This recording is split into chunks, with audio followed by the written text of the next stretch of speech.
Race 2 of the Hyperdrive ST XR Championship is just about to go underway. We've just had a brief rain shower here which has cooled the track temperature significantly, so tyre degradation shouldn't be a problem. However, greasy parts of the track could be. This could mix things up slightly. Scott, it's over to you to see how this unfolds. Should be quite interesting with that rain shower, Mike. Let's see how they get on. The grid is set by the result of race 1, so Heslop and Spate take up the front row from Adam Brown and Michael Heath on row 2. Christopher Rowlands and Tony Mumford are on row 3 from Paul Patel and Matthew Spencer. Then Mark Noble and Ryan Bowen complete the top 10 from Todd Rowley and Peter Footers.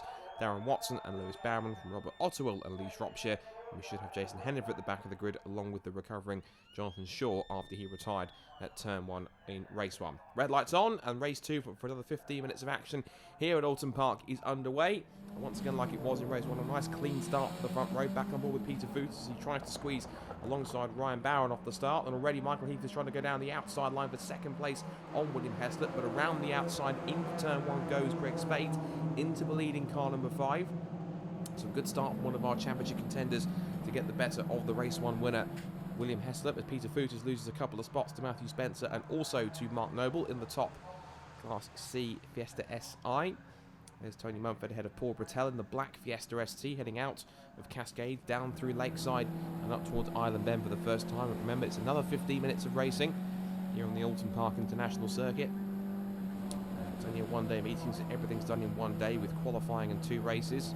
Side by side between Tony Mumford on the inside of Matthew Spencer.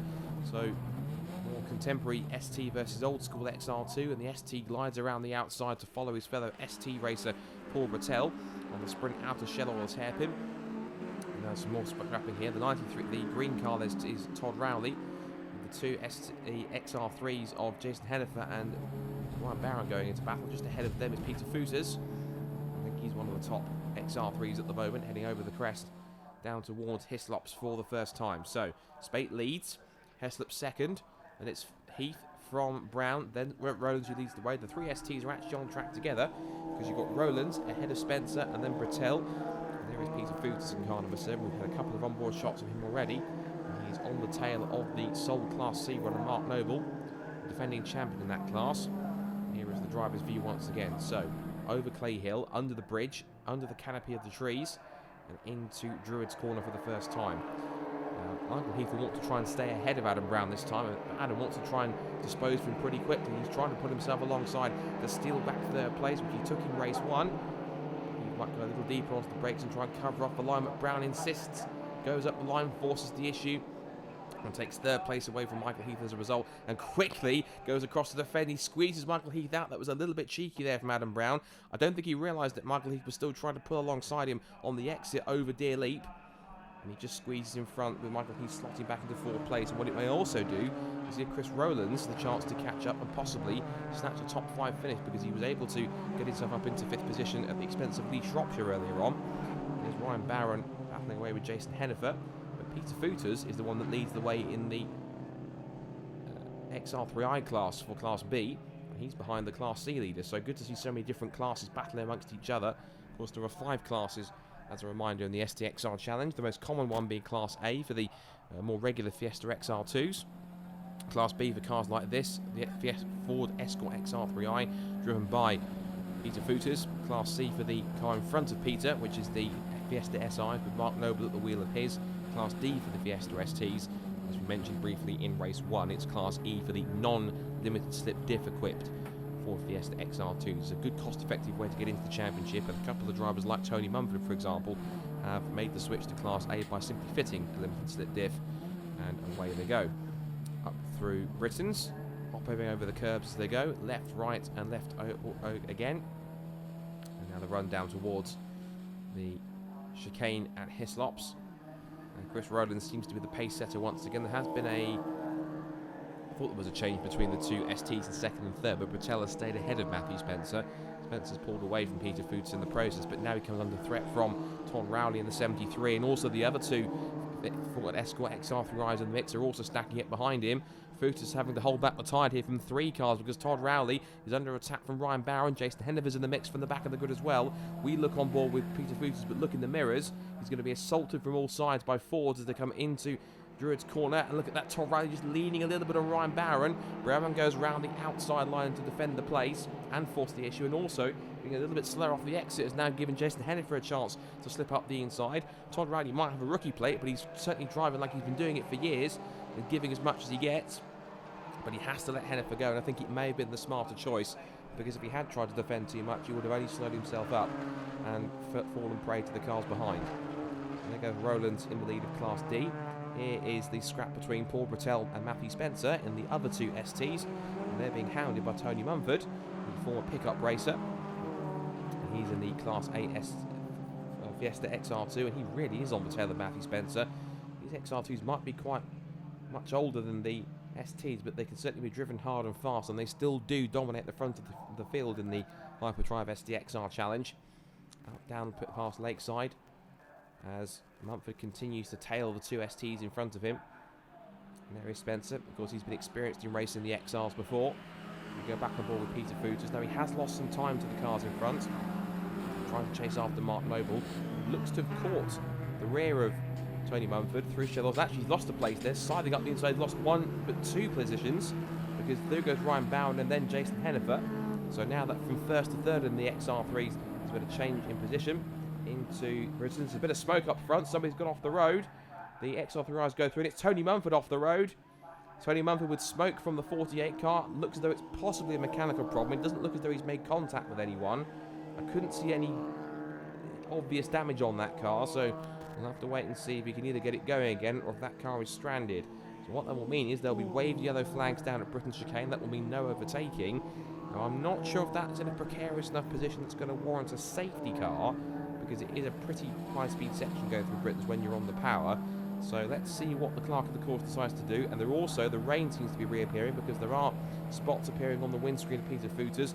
He has put the windscreen wipers on briefly just to clear his vision on the run down towards Druids. So the circuit, as we said, is a little bit greasy. You might mention it right at the top of the programme here for race 2.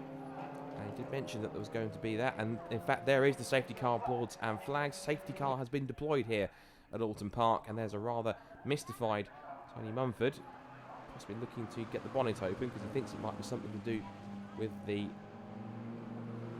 mechanical problem that he suffered. And there is the BMW safety car heading its way down towards Cascades and crawling at a nice steady speed to pick up the leader, Greg Spate, who leads the way from Heslop.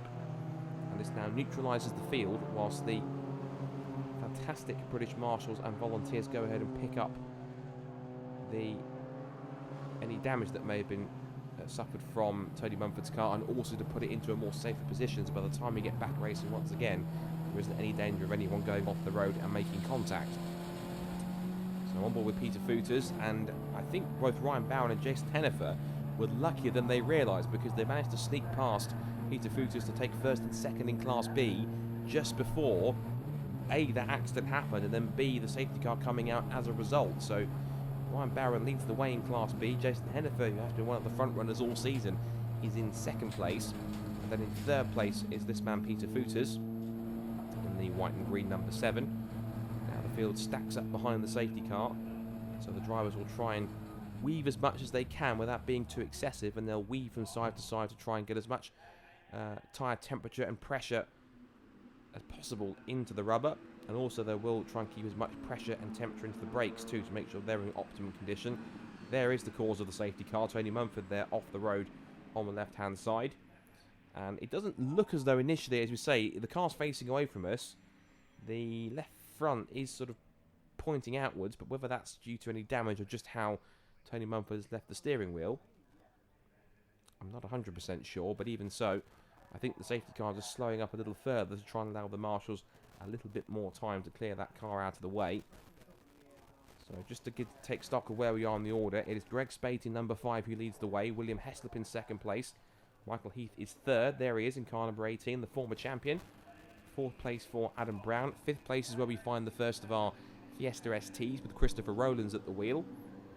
And then behind him are the other two STs in the order, where we've got Paul Brattel and then Matthew Spencer. There are the marshals and recovery teams quickly trying to hook up Tony Mumford's car, and they haven't really straightened out the left front wheel, so whether or not it was some kind of a suspension problem, And we know they're quite high curbs here at Oulton Park, so whether or not he's just struck the curb a little bit too hard and it's damaged the left front on that car, either way, we'll have to wait and see if we get any more glimpses of the recovery teams picking up Tony Mumford's car. Tony's, by the looks of things, absolutely fine. He did get out of the car straight away and had a look at what the problem could have been.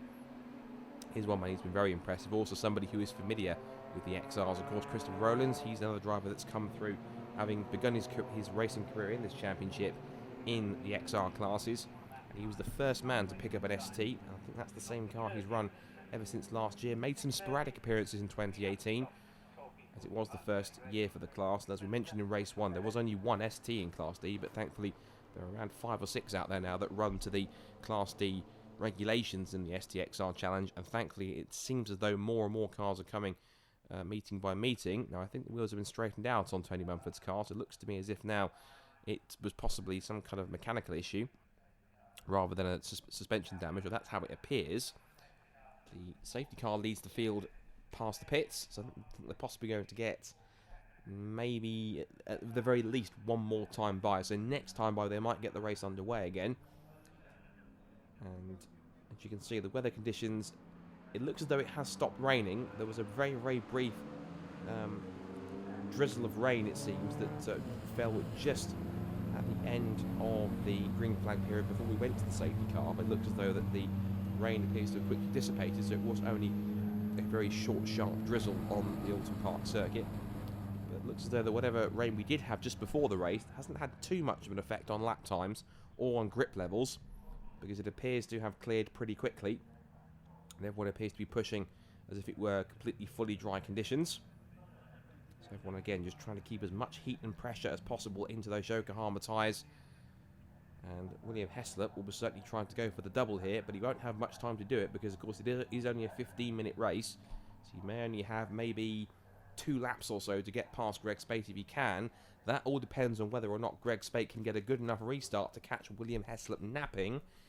Either that, or Spate will go on the restart. Heslop will sense exactly when he's timed to perfection, and then he will try and make a move in the last couple of laps to do the double. Spate would love to pick up a win as well after beating Heslop away from the line at the start of race 2. On board Peter Fouters behind his 2 main rivals in the Escort XR3i class. And cars now make their way now through Lakeside. And it's pretty cost effective to get yourself into this championship. I couldn't envision you putting together a car for really much more than about maybe 6, 7 at the stretch, maybe £8,000 really. That might even be a little much for £8,000, but it's a really nice way to get into the championship. And it is nice that they have also introduced the class for the non-limited slip diff equipped Fiesta XR2s being Class E, because it means it gives them a nice way to get into the championship. And then, as we said, guys like Tony Mumford, who started in Class E last year after having raced so many different cars, including the pickup truck championship for several years, jumped into a very different car because, of course, it's a very long rear-wheel drive pickup with a lot more horsepower than these little front-wheel drive pocket rockets, these classic 80s hot hatches, and, of course, more contemporary cars like these STs. There's Paul Brattel. It's good to see him make an appearance in the championship this season. He's one of our newer ST drivers, and he's made a good impact, actually. He's been pretty frequent in the few rounds he has contested. A nice resplendent black number 92 Fiesta ST is in pretty good condition. Keeps it looking well, and looks as though he's going to try and possibly get himself a good restart to pull away. Now the safety car's pulling away a little bit here. The lights aren't out yet, but there may be possibly an opportunity here to sense that we are going to get racing back underway here at Oulton Park. So we'll keep an eye on the safety car. Greg Spate's still weaving from side to side, but there is quite a big gap between the lead and the safety car. The safety car lights are now out. So, quick reminder, Greg Spate now becomes the safety car in effect. He now has to stack the pack up and decide exactly when he wants to restart the race, and he's going already. He's put his foot to the floor, down towards Lodge Corner on the start of this race. As they head out through Deer Leap, it will be Heslop who gets a good restart. Right on the back of leader Greg Spate, as Spate leads the field over Deer Leap, under the bridge, past the start and finish line, but they also get the last lap ball, so there's only going to be one chance here on this final lap of the race for William Heslop to get through, and he's going around the outside at Old Hall Corner. That's a superb pass around the outside of turn 1. William Heslop caught Greg Spate completely off guard. He was so fast asleep on the restart. William Heslop can pounce straight away, and he's into the lead on the run down towards Cascades. That was a superb piece of driving and a great piece of racecraft from William Heslop. He will now try and drive away to pick up his second win of the day. But Greg Spate now fully awake once again, trying to look back around the outside at Island Corner. His tail's now up. He's thinking, right, I'm not having that. Well, not only is he under attack for the lead, he's under attack for second place. Here comes Michael Heath, right on the rib of the 5, and there goes Adam Brown looking for the outside line into Shell Oils. Everything kicking off on the final lap of the race on the restart. The top 4 are fired up. As here comes Adam Brown looking to the outside line, look at the inside on the long right-handed curve towards Britain. He tries to squeeze up the inside into the Britain chicane, but he can't get through. First, second, third and fourth all together. Chris Rowlands has also had a very good restart in the leading ST. He's right on the tail of the top 4. He could make up at least one place and get possibly one of the best results for an ST in the season. The best one we saw an ST win a couple of races back at Croft. But into the Hislop chicane for the final time, and William Heslop with, I'm sure, one of the moves of the season. And I don't think Greg Spate expected that, but no end. I think he was very tentative on the brakes into Old Hall Corner. And Heslop thought, right, if you're going to brake there, I'll just simply take my normal line. Drove right around the outside, which is not impossible, but it's an audacious pass to pull off if you can. And Heslop now with just a couple of corners to go to make it a double here at Oulton Park. But Greg Spate and co will push him all the way to the checkered flag. Out of Druids, under the bridge, and down towards Dearly for the final time. Lodge Corner beckons and Spate looks one way then the other, down to the outside to try and get back Cessna for what he did at turn 1, but he can't make it stick. On the run now to the checkered flag, Spate will close in, but it will be too late. In a brilliant restart that saw him catch Spate completely off guard, William Heslop does the double at Oulton Park. He just wins as they cross the line together. Race number 2 of the Hyperdrive STXR Challenge. What a brilliant race that was, and a brilliant result. It's a win for Heslop, second for Spate, third for Michael Heath, Adam Brown and Christopher Rowlands. The top 5 separated by 2.9 seconds at the flag. Paul Bertel gets 6th from Matthew Spencer 7th. Then Mark Noble, Ryan Bowen and Jason Hennifer round out the top 10, followed by Footers, Bowen and Rowley. Wow, what a race and what a day we've had here at Oulton Park. Join us for more action later on in the season. So that must have been a bit interesting with the weather's trying to close in. Yeah, we got a few spots when we were going down Cascade, and I thought we're all in the same boat, because no, I don't think anybody went to a softer or a safer mode, so we're all in the same boat. So, I seemed to be reeling Greg in. I was happy with the progress that I was making, and it was getting there, and then we had the safety car, and I'm thinking this safety car is going to be out for the duration now. And then once we come over the start finish, I thought just keep in touch, stay nice and tight. And then the last lap ball come out, and he moved over to the right to go defensive, and he left a massive door open. So I took the opportunity, had a bit of a tyre squeal around the outside, but I managed to keep it on the track. So last lap sprint to the finish. Yeah, that's what it was pretty much. So obviously I'm elated because I thought my chance had gone when the safety car come out, but obviously to come out with a win on the last lap as well, it's even more sweeter. It's a great way to finish, isn't it? Last lap, last race, so excellent. Yeah, 2 wins today as well, and put it on pole, so it can't be a bad day at the office, that, can it? I tick every box. Well, thanks very much and congratulations again. Cheers, pal, thank you. The last lap, what happened? Well, I don't know. I'll have to have a think about it. But no, safety car came out. Wasn't quite sure when he was going to flick his lights off. I realised it was getting towards the end of the race. Then all of a sudden I saw his lights go out and we were almost on the last corner. So just basically put my foot down. All the guys right behind me got to the first corner with it raining slightly. I wasn't quite sure what sort of grip levels I was going to find at the first corner.